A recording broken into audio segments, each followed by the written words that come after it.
अमीर बहनों ने अपने भाई का घर तक छीनकर उसे बेघर कर दिया। आज सुबह सुबह सोहन लाल जी की आंखें मूंदते ही मलय और उसकी पत्नी आराधना के समक्ष तो जैसे मुसीबतों का पहाड़ खड़ा हो गया। पिता के जाने का दुख तो मलय को था ही, लेकिन साथ ही मलय और आराधना को अब इस बात की चिंता भी सताने लगी थी कि पिता की अंत्येष्टि और मृत्यु पर्यंत समाज के द्वारा बनाए गए ढकोसलों पर खर्च करने के लिए पैसे कहाँ से आएंगे। जो भी पूंजी थी वह तो पहले ही दोनों बहन माला और मालती को एक अच्छे परिवार और रईस खानदान में ब्याहने में चले गए थे, और फिर बची कुची पूंजी भी पिताजी की बीमारी में स्वाहा हो गई। उनमें इतना साहस नहीं था कि वे लोगों के कमेंट सुन सकें। अभी तक तो यह स्थिति थी कि पिता की थोड़ी सी पेंशन और घर से लगी मलय की एक छोटी सी किराने की दुकान से बच्चों की पढ़ाई और जैसे तैसे घर का गुजारा चल रहा था। लेकिन अब पिताजी के जाने के बाद यह सब कैसे हो पाएगा, यह सोचकर मलय निढाल सा सोफे पर जा बैठा। तभी आराधना उसके कंधे पर हाथ रखते हुए बोली, चलो उठो, माला और मालती को खबर करनी पड़ेगी और बाकी रिश्तेदारों को भी खबर दे दो। जो होना था वह तो हो ही गया, अब आगे की आगे सोचेंगे, पहले जो सामने है उसे तो निपटाएं। मेरे पास दोनों बच्चे की स्कूल की फीस के पैसे रखे हैं, उन्हें आप अभी के लिए ले लो और फिर माला और मालती के आने के बाद उनसे कुछ मदद के लिए कहना। यह सुनकर मलय की आंखों में पानी आ गया। आज उसके पास इतने रुपए भी नहीं थे कि वह अपने पिता की मृत्यु पर मेहमानों को ठहरा भी सके। उसे अपने पिता की अंतिम क्रियाकलापों के लिए भी अपनी दकियानुसी बहनों के आगे हाथ फैलाना पड़ेगा, जो रीति रिवाज का नाम लेकर हलवा पूरी और मौज का इंतजाम करने के मौके नहीं छोड़ती थी। बहनों के आगे हाथ फैलाना पड़ेगा, लेकिन वह कर भी क्या सकता था। उसकी अपनी मजबूरी थी। अपने रिश्तेदारों में एक मलय ही तो था जो पैसों के मामले में सबसे ज़्यादा कमज़ोर था। सोहनलाल जी की मृत्यु की खबर पाकर सभी आस पड़ोस के लोग और रिश्ते नातेदार अपनी बड़ी बड़ी गाड़ियों में आने लगे। सभी रिश्तेदार इकट्ठे हो गए थे। सभी एक दूसरे को अपने पैसे की शान इस शोक स्थल पर भी दिखाने से बाज नहीं आ रहे थे। लेकिन सभी मलय से कन्नी काटते हुए नजर आए। मलय की माली हालत से सभी वाकिफ थे और कोई भी मलय की मदद रुपए पैसे से नहीं करना चाहता था। ऊपरी तौर पर भले ही सभी शोक जता रहे थे और जहाँ तक हो सके सहयोग करने की बात भी कह रहे थे, लेकिन अंदर ही अंदर सभी इस बात से डरे हुए थे कि कहीं मलय कुछ रुपए पैसे मांग ना ले। मलय की दोनों बहनों के आने के पश्चात और उनके द्वारा अपने पिता के अंतिम दर्शन करने के उपरांत अंतिम संस्कार की क्रिया पूरी कर दी गई। रिश्तेदारों को विदा करने के बाद जब मलय ने अपनी दोनों बहनों से कहा, मुझे कुछ रुपयों की ज़रूरत है, बाबूजी की बीमारी और उनकी मृत्यु के बाद जो थोड़े बहुत कर्मकांड करने पड़ेंगे, इस सब पर बहुत खर्चा बैठेगा। तुम दोनों का परिवार संपन्न है, अगर तुम दोनों पैसे का इंतजाम कर दो तो मैं धीरे धीरे करके चुका दूंगा। मलय का इतना कहना था कि दोनों बहनें एक दूसरे का मुंह ताकने लगीं। उसके बाद माला, जो मलय से छोटी और मालती से बड़ी है, उठ खड़ी हुई और तुनक कर बोली, देखो भैया और भाभी, आप भी सुन लो, हम दोनों बहनें पैसे वाले और रईस परिवार में ज़रूर गई हैं, लेकिन इसका ये मतलब कतई नहीं कि हम आप लोगों के शौक़ और ज़रूरतों के लिए अपने ससुराल से पैसे ला कर दें। हमारा भी कुछ मान सम्मान है कि नहीं। उस घर में ससुराल से रुपए पैसे लाकर आप लोगों को देने लगें तो फिर हो गया। सबके आगे ससुराल में हमारी क्या इज्जत रह जाएगी, मजाक बन जाएगा हमारा। और तो और मेरी ननद मुझे ताने मारने का एक भी मौका नहीं छोड़ेगी, कहेगी कि कैसी भुक्खड़ घर से आई हो, भैया को देना चाहिए तो उल्टा आपके भैया भाभी बहन के आगे हाथ फैला रहे हैं। ना रे बाबा ना, भैया मुझसे तो रुपए पैसे की कोई उम्मीद ही ना रखें तो अच्छा है। हाँ, छोटी का छोटी जाने, वो देख ले, उसे जो करना है। माला के ऐसा कहते ही मालती ने भी अपना पल्ला यह कहते हुए झाड़ लिया कि वह भी अपने घर से 1 रुपया नहीं ला पाएगी, क्योंकि अभी अभी उसके पति ने नया व्यापार शुरू किया है जिसमें काफ़ी पैसे लग गए हैं, इसलिए वह रुपए पैसे से तो कोई मदद नहीं कर पाएगी। और फिर हमने यूरोप का प्रोग्राम भी बनाया है और उसके लिए काफ़ी पैसे पहले ही ट्रैवल एजेंट को दे दिए हैं। इतना कहकर मालती माला की ओर देखती हुई कुछ कहने का इशारा करने लगी। मलय अपनी दोनों सगी छोटी बहनों को चुपचाप सुनता रहा और भीतर ही भीतर अपनी बेबसी में टूटता रहा। तभी आराधना बोली, हम आप दोनों से पैसे उधार के तौर पर मांग रहे हैं। हम आप लोगों के पैसे डकार नहीं जाएंगे। मुसीबत आ पड़ी है इसलिए मांग रहे हैं, कोई अपना शौक़ पूरा करने को नहीं मांग रहे हैं। और फिर इनके पिता आप लोगों के भी तो कुछ लगते थे, आप लोगों का भी तो कोई फर्ज बनता है। आराधना ने इतना क्या कह दिया, माला उस पर टूट ही पड़ी और कहने लगी, अरे रहने दो भाभी, आप हमें फर्ज का पाठ ना पढ़ाओ तो बेहतर होगा। जब भी हम दोनों बहनें तीज त्योहारों पर यहाँ अपने मायके आईं तो आप और भैया ने कौन सा अपना फर्ज निभाया है। हमें एक एक सस्ती सी साड़ी पकड़ाकर अपने कर्तव्यों का इतिश्री समझ लिया और अपनी तंगी का रोना लेकर बैठ गए।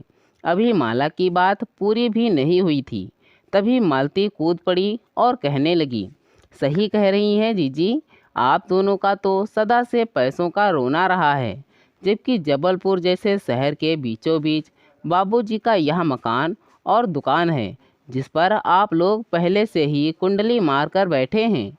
बाबूजी अपनी पेंशन भी आप लोगों पर ही खर्च करते हैं और फिर बाबूजी के इकलौते बेटा बहू होने के नाते उनका अंतिम क्रियाकर्म करना आप दोनों का ही फर्ज है। मलय सोफे पर बैठा भीगी आंखों से बिना कोई जवाब दिए अपनी बहनों की तीखी और स्वार्थ भरी बातें सुनता रहा। उसका दिल तार तार हो गया और उसकी आत्मा बार बार चीख चीख कर उससे बस एक ही सवाल कर रही थी कि क्या पैसों के आगे खून के रिश्ते का कोई मोल नहीं, क्या अपनों का कोई मायने नहीं रह गया। जिनकी मृत्यु हुई है वह कोई और नहीं, इनके भी पिता थे और वही पिता थे जिन्होंने अपनी दोनों बेटियों को अच्छी जिंदगी देने के लिए खुद कर्जों के बोझ तले दबते चले गए और उफ तक नहीं किया। आज उन्हीं के नाम पर उनकी अपनी बेटियां 4 पैसे खर्च करने को तैयार नहीं और जिस भाई को दोनों खरी खोटी सुना रही हैं, जिसे अपने पिता के घर और दुकान पर कब्जा करने का लांछन लगा रही हैं, वे वही गरीब बेबस भाई है जिसने अपने बीमार पिता की सेवा बिना किसी शिकायत के करता रहा। अपनी बहनों का मान रखने के लिए कर्ज लेकर हर तीज त्योहार में अपनी हैसियत से बढ़कर उन्हें दिया। मलय की दोनों बहनों से यह सुन आराधना से रहा नहीं गया। वह फिर बिफर पड़ी और कहने लगी, मेरी मत मारी गई थी जो मैंने अपने सुख और बच्चों के भविष्य की चिंता किए बिना बाबूजी और तुम्हारे भैया को तुम दोनों की शादी बड़े रईस परिवार में करने के लिए कर्ज लेने दिया। अगर तुम्हारे भैया और बाबूजी कर्ज लेकर तुम दोनों का ब्याह ना करवाए होते तो आज तुम दोनों बड़े घर की बहुरानी ना होती, हमें आज यह दिन ना देखना पड़ता और ना ही तुम दोनों से इतना सुनना पड़ता। रही बात इस दुकान की, तो आजकल इतने सारे मॉल और बड़े बड़े किराना स्टोर खुल गए हैं कि इस छोटे से किराने की दुकान से कोई नमक तक लेना पसंद नहीं करता। इस गली के कुछ लोग सामान खरीद लें वही बहुत है। तकरार बढ़ गई। दोनों बहनों ने साफ शब्दों में कह दिया कि वो 1 रुपया भी नहीं देंगी। मलय को आगे का कर्मकांड जिस प्रकार निपटाना हो निपटाएं, उन्हें इससे कोई लेना देना नहीं है। अब दोनों बहनें सीधे 13वीं पर ही आएंगी। इतना कहकर दोनों वहाँ से चली गईं और मलय उन्हें चुपचाप जाता देखता रहा। उसे अपनी तंगहाली और बहनों का यह कटुव्यवहार अंदर तक तोड़ गया।